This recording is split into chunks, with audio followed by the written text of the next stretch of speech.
Hello again, I'm Blunty and welcome to part 3 of the Guide to Beginners Vlogging, or Beginners Vloggers Guide, or I don't know, I've never really settled on a snappy name for this, but basically I'm here to help you guys just starting out in vlogging, just trying to get an idea, or some of you guys have already been blogging, just want to get some tips to improve your blogging and all that sort of stuff. That's why I'm here, and today we're going to be talking about one of the most important things when it comes to shooting anything, whether it be video or still or whatever, is tripods. And as you can see over here, I've got Sony Bloggy right there sitting on a tripod, so I get a nice steady shot. Some of you may have noticed in the previous episode or edition of this guide that there are a couple of shots that were particularly shaky, and that's because I was doing this thing. I was at arm's length with the Bloggy, which will almost always give you some shake because your arm's extended, you're trying to keep the camera steady, and you know, I had a lot of caffeine that day, and it was particularly shaky because I'm an idiot and I forgot to turn on the steady shot capability of the Bloggy camera, which made it look distracting and awful. So a tripod is your solution for getting around that. You get a nice rock solid shot, and tripods are handy no matter where you are. If you're outdoors in lovely scenery like this with a nice little fish pond with some big carp or koi or whatever they are, Japanese fishies swimming around is the word I'm looking for. The fish are swimming. A tripod is going to help you get a nice steady shot. And you don't have to sort of have a big tripod like I've got here. Let's have a look at it again. Big tripod. But you can also use one of these little things, which is a little mini tripod. So you just flip him open there, you sit on your desk or a park bench or whatever, and away you go. These are dirt cheap, you can get them everywhere. The other option is, for a little portable tripod that you can carry around with you, one of these things, and this is my personal preference because it gives you way more flexibility. You can extend him out and just use him as a regular tripod like that, but all these arms here, they bend and twist around, so you can actually make it grab onto a tree branch or a fence or a small child or whatever you need to. And the other advantage of a flexible leg mini tripod thingy like this one's called the GorillaPod, there are heaps of other brands that knock it off, is you can attach it to your camera and do the arm's length thing. You get a little bit more length, but it also gives you just a little bit more stability. As you can see, there's not nearly as much, and I've got the anti-shake turned off on this camera just so you can see how much of a difference it can make between holding the camera in your hand and using it with a little tripod to sort of get you that little extra. As you can see, the shake is still there, but it's quite a lot smoother. It's taken the edge out a little bit. You don't even have to spend a lot of money. That little desk mounted tripod, that's like 12 bucks. This thing, I forget how much it cost. The tripod I'm filming on at the moment was dirt cheap. And you don't even have to spend that much money, because I'm about to show you a sneaky little trick that it's kind of a secret. It's even cheaper and even simpler for absolutely MacGyvering your way into a steady shot, and it is this. Whoop, see that? That is a bolt tied onto a piece of string which has a little washer on the other end. This is the MacGyvered monopod. What you got is a 1/4" bolt, which just happens to be the same size as the tripod mount in every camera that has a tripod mount.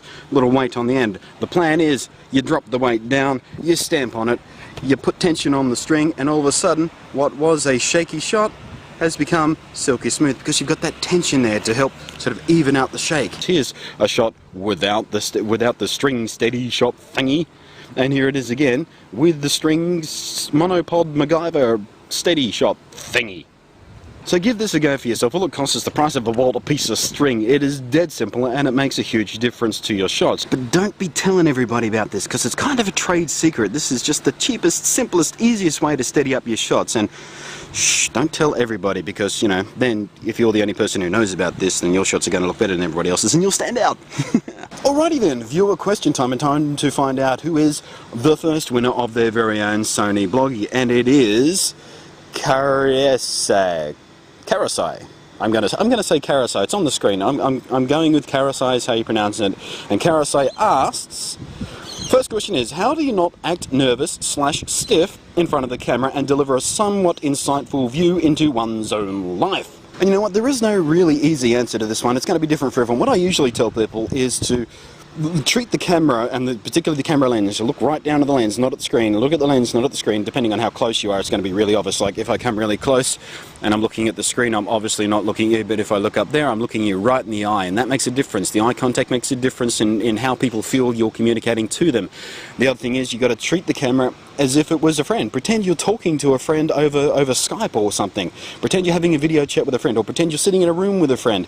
The other thing is, it helps if other people aren't around. I mean, even when I'm doing regular vlogs in my own home, if there is someone else in the room, even I still get nervous. And I've been doing this for years. It's just that sort of performance anxiety and you know, someone noticing all the screw-ups you make and all the outtakes you wind up having and all that sort of stuff. But it comes with practice, really. Basically, it all comes down to relaxing yourself. I mean, there's no reason to be nervous. You're in a room alone with the camera. No one sees if you screw up. You don't have to upload your screw up. So you just sort of chill out.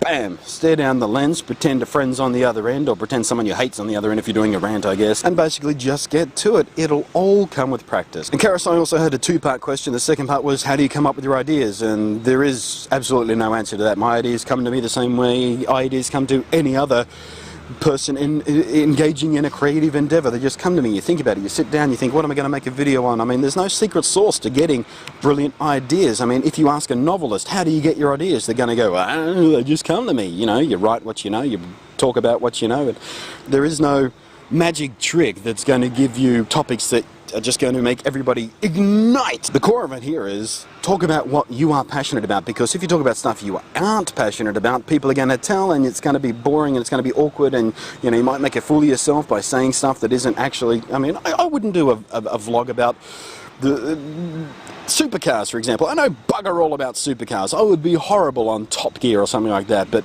I don't make videos about those things. And you know, I talk about the stuff I'm passionate about, the stuff I know about, you know, video games, technology, sort of cameras and all that sort of stuff. It's do what you're passionate about, and both the performance will be more natural and your ideas will flow better, because you talk about the stuff you want to talk about. It's really that simple. So congratulations, KSR. I'm going to be messaging you quite shortly to get your details, and I'll get the Sony guys to send you out your very own bloggy camera. It's at this point in the process that I got rained out of my location, so I never got to film an ending for this video. So thanks for watching, I'll catch you next time, and keep leaving your burning questions in the comment section to be in the running to win the second and last Sony bloggy camera. Catch you next time. I've said that already, I'm saying it again. Catch you next time.